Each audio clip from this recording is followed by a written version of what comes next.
Bientôt l'été, bientôt les vacances, bientôt les barbecues. Comment ne pas perdre vos résultats physiques difficilement obtenus? Comment ne pas régresser? Comment ne pas reprendre les kilos perdus grâce à l'entraînement, la diète, tout en profitant de cette période avec vos amis, votre famille, etc. Les gars, ravi de vous retrouver. Aujourd'hui, on va parler des vacances. Comment aborder cette période, sachant que pour certains, c'est pour bientôt. Et surtout, au moment venu, que faut-il faire pour éviter de perdre ses progrès? Pour cette vidéo, je vais m'appuyer sur deux exemples. Deux anciens élèves que j'avais accompagnés pendant un certain temps qui ont eu des durées de transformation différentes. L'un s'est transformé beaucoup plus vite que l'autre et l'un est content du résultat et l'autre pas totalement. Et vous allez voir que ces deux situations dans lesquelles vous allez pouvoir vous identifier ne doivent pas aborder l'été de la même manière. Vous allez comprendre. Le premier, c'est Gabriel. Gabriel s'est transformé très rapidement. En 3-4 mois, il a obtenu ses résultats et il n'est pas satisfait à 100%. Il est très content, mais il n'est pas satisfait. Il veut aller plus loin.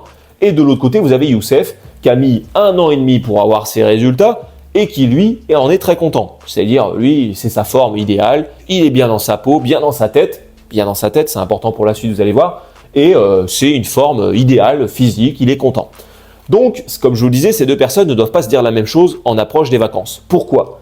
Gabriel n'est pas habitué physiquement et psychologiquement à être dans ce mode de vie-là. Il est habitué pendant des années à manger mal, à ne pas faire de sport. Et forcément, il a mis tout ça en place. Bravo à lui, il a obtenu ses résultats. Bon, je tords un peu la réalité, c'est juste pour vous donner des exemples, vous allez comprendre.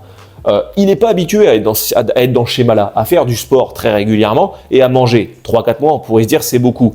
Ouais, mais sur un mec qui s'entraîne depuis des années, c'est pas tant que ça. Et donc, son corps ne demande qu'une chose, c'est de se remplir. Ben oui, parce qu'il est au régime depuis un certain temps. Même si ça se passe bien, toutes ces cellules graisseuses ne demandent qu'à se remplir. Et donc, il ne pourra pas dévisser la vis à fond s'il veut limiter les dégâts. S'il part en vacances et qu'il fait n'importe quoi, eh ben, il va reprendre très vite. Et pareil pour le sport, psychologiquement. Il a pris l'habitude maintenant de faire du sport, mais ce n'est pas une habitude qui est hyper solide. C'est-à-dire que s'il s'arrête pendant une semaine totalement ou deux de faire du sport, est-ce qu'il ne va pas avoir envie d'arrêter? Ben oui, parce que ça lui demande déjà des efforts de s'investir dans la discipline. Alors oui, il a des résultats, mentalement il se sent bien, physiquement il se sent bien, mais ça reste un effort d'aller faire du sport. Et à l'inverse, vous comprenez bien, Youssef qui s'est entraîné pendant 1 an et demi, lui, il a ses habitudes. S'il arrête de s'entraîner, ça va lui manquer gravement. Alors, je ne dis pas qu'il y a des personnes qui s'entraînent depuis 3-4 mois, ils ne sont pas déjà habitués, hein, ça arrive, moi j'en vois, je ne dis pas le contraire. Je dis juste que Youssef, en 1 an et demi, a beaucoup plus d'habitudes solides de santé, de forme, etc. Il adore aller s'entraîner. S'il n'y va pas, ça lui manque. Il adore faire attention à ce qu'il mange. Il n'aime pas manger des saloperies. Quand il mange une saloperie, ça lui fait plaisir sur le coup. Quand il va au resto, il mange un burger, il mange un machin, un tacos, peu importe. Ça lui fait plaisir gustativement. Mais derrière, il sent que ça lui fait du mal. Il sent qu'il est gonflé. Il sent qu'il est ballonné, etc. Si vous voulez, il a perdu ses habitudes de vie. Lui, aujourd'hui, il vit d'une manière saine. Donc forcément, ça n'a aucun rapport avec quelqu'un qui a 4 fois moins de temps de pratique. Évidemment, ça ne veut pas dire, encore une fois, qu'il ne peut pas être habitué. Ça veut dire que ses habitudes sont beaucoup moins implémentées, sont beaucoup moins solides que l'autre. Et donc, vous commencez sûrement à comprendre, si cette personne part en vacances, coupe tout pendant peut-être 2 semaines, arrête le sport, mange n'importe quoi, boit de l'alcool, etc., etc., le retour à l'activité physique régulière, 3, 4, 5 séances par semaine, faire attention à la nutrition, etc., ça va être beaucoup plus compliqué que l'autre. Et c'est ça le sujet. Si vous êtes dans cette situation-là, vous pouvez partir en vacances et, ça ne veut pas dire qu'il faut le faire, hein, mais desserrer la vis de manière importante. Mais si vous êtes dans ce cas-là, je ne vous le conseille absolument pas parce que vous allez très vite revenir comme ça. Déjà physiquement, vous allez regonfler, vous n'allez pas prendre 15 kilos en une semaine. C'est pas ce que je dis. Ce que je dis, c'est que vous allez avoir du mal à reprendre le sport et à reprendre la diète correctement. Ça, c'est vraiment très important. Donc, si vous êtes dans ce cas-là, je vais vous donner des conseils pour la suite, bien évidemment, mais si vous êtes dans ce cas-là, vous pouvez vous lâcher, mais raisonnablement. Vous pouvez arrêter le sport, mais pas totalement. En tout cas, c'est ce que moi, je conseille. Donc, voilà un petit peu déjà les questions en préambule qu'il faut se poser selon moi. Dans quelle situation vous êtes? Évidemment, je vous ai pris, il faut imaginer que c'est un spectre, je vous ai pris 2 personnes dans le spectre, mais vous êtes un peu dans l'un, un peu dans l'autre, vous êtes plus ou moins avancé, etc. Tout ça va conditionner la façon dont vous allez aborder les vacances. Je pense que vous avez compris ce que je voulais dire.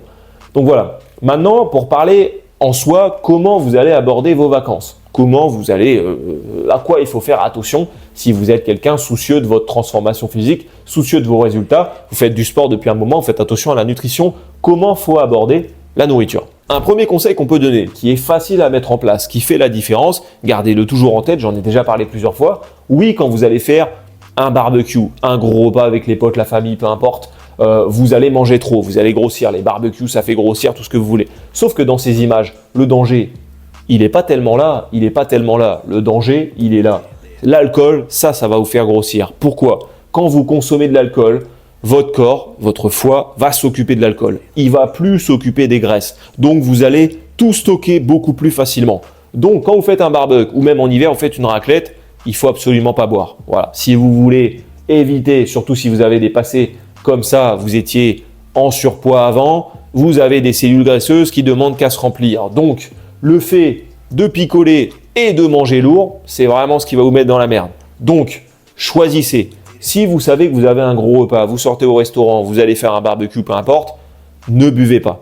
Buvez autre chose. On pourra parler des boissons après, on va en parler, mais ne vous jetez pas sur l'alcool. Et inversement, vous pouvez boire. Enfin, vous pouvez boire si vous avez vraiment envie de boire. Vous êtes invité chez quelqu'un, on vous propose un verre, vous pouvez, mais ne vous jetez pas sur le saucisson, ne vous jetez pas sur les biscuits apéro. Ça vous met dans la merde.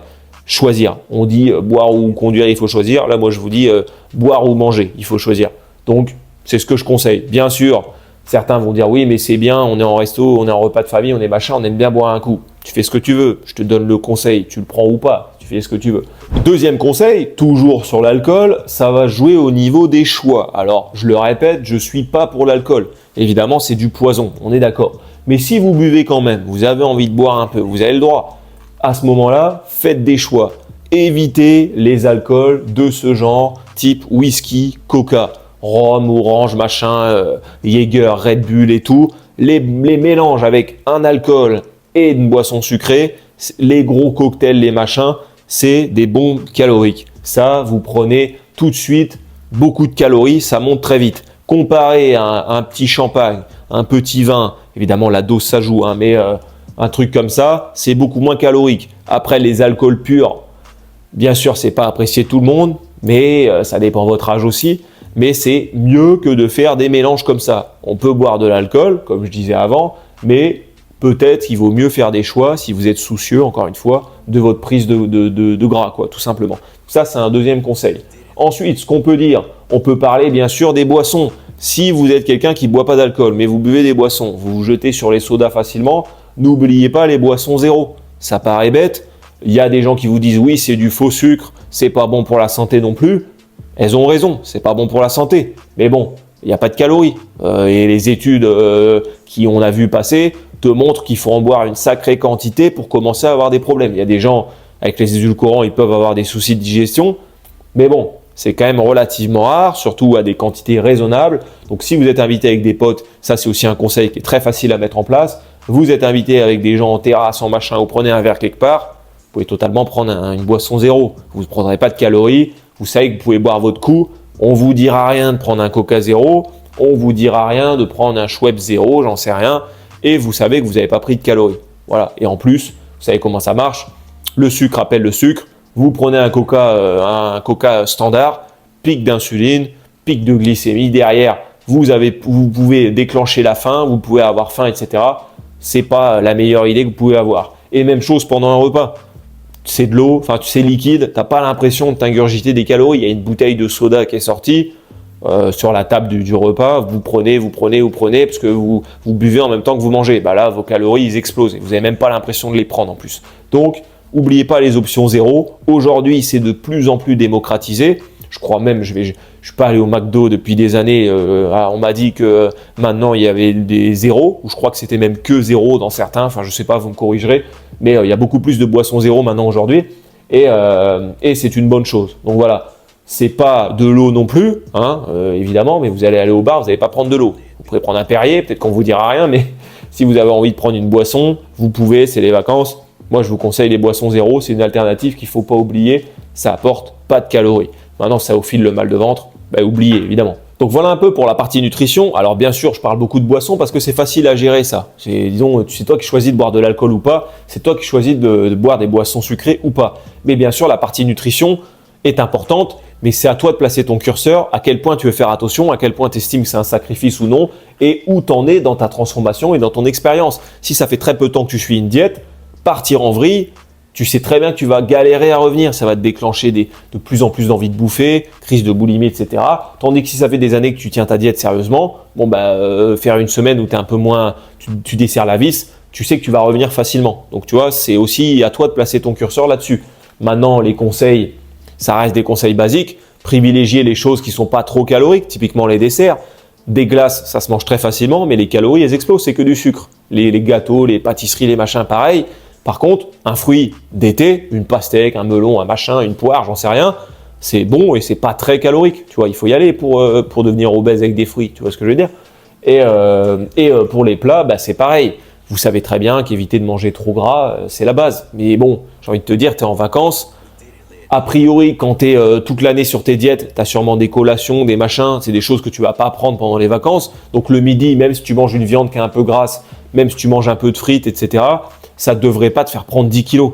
Par contre, si tu tapes des buffets à volonté et que tu te gaves tous les midis, tous les soirs, là c'est sûr que tu vas prendre. Donc tu vois, c'est encore une histoire de curseur. Je ne m'étale pas trop sur la partie aliments aujourd'hui parce que ce n'est pas le but. Le but c'est juste de donner des astuces, mais je fais juste 2-3 rappels comme ça. Donc, voilà un peu ce que j'ai à dire pour la partie nutrition. Bien sûr, vous avez l'autre côté du truc, c'est le sport. Que faut-il faire au niveau du sport? Est-ce qu'il faut s'entraîner quand on est en vacances? Là, j'ai envie de vous dire oui, parce que ce qui est intéressant aujourd'hui dans les hôtels, dans les campings, c'est que vous avez des salles de sport. Alors, ce n'est pas des salles avec des haltères, des machines, des machins, mais ce sera des salles où vous avez un peu de matos cardio. Et là, ça devient très intéressant de faire du cardio. Pourquoi? Parce que les séances cardio, d'un point de vue dépenses caloriques, sont beaucoup plus rentables que les séances muscu. Faire une séance PEC de 45 minutes avec des exos en série de 8, avec charge lourde, 2 minutes de repos, 3 minutes de repos, ça va vous faire dépenser beaucoup moins de calories que de faire du rameur, du vélo ou de la marche ou du tapis là pendant 45 minutes. Donc c'est hyper rentable d'un point de vue dépenses caloriques. Et ça peut vous permettre de compenser un peu ce que vous mangez en trop la journée. Donc, je n'ai pas de fréquence à vous donner, je ne vous dis pas, pour éviter de prendre du gras, vous devez faire tant de cardio. Non. Ce que je vous conseille de faire, c'est si vous le pouvez, de faire soit tous les jours, soit tous les 2 jours, du cardio, une petite séance tranquillement le matin, pendant vos vacances, pendant votre séjour à l'hôtel, au machin, où est-ce que vous voulez, d'aller faire du cardio. Vous n'avez même pas besoin de matériel. Vous pouvez totalement aller courir un peu si vous aimez ça, aller faire du vélo, aller marcher, c'est très bien. Vous pouvez même cumuler les deux, ce sera très très bien. Maintenant, faire des séances muscu quand vous êtes en vacances, bon, si ça vous n'êtes pas du tout obligé de le faire. Vous allez récupérer au niveau des articulations, vous allez récupérer au niveau du système nerveux, vous reviendrez plus reposé. Donc maintenant, ça dépend encore une fois de votre profil. Si vous êtes quelqu'un qui cherche à prendre du muscle, vous êtes quelqu'un pour qui la muscu est une priorité et vous n'êtes pas du tout dans la perte de gras, je pense que vous ne regardez pas cette vidéo si vous êtes là-dedans, mais soit, et à ce moment-là, il peut être intéressant, si votre salle dispose de matériel, d'aller se faire 1 ou 2 séances muscu dans votre semaine. Mais ça, c'est pour les personnes qui ne sont pas dans ce truc de perte de gras, mais qui sont dans ce truc de vraiment masse musculaire, prendre du muscu pur toute l'année. À ce moment-là, c'est intéressant de faire 1 ou 2 séances muscu full body dans votre semaine. Ça ne vous prendra pas trop de temps et ça vous fait maintenir sans problème. Maintenant, je vous rassure, ce n'est pas en 1 semaine que vous perdez.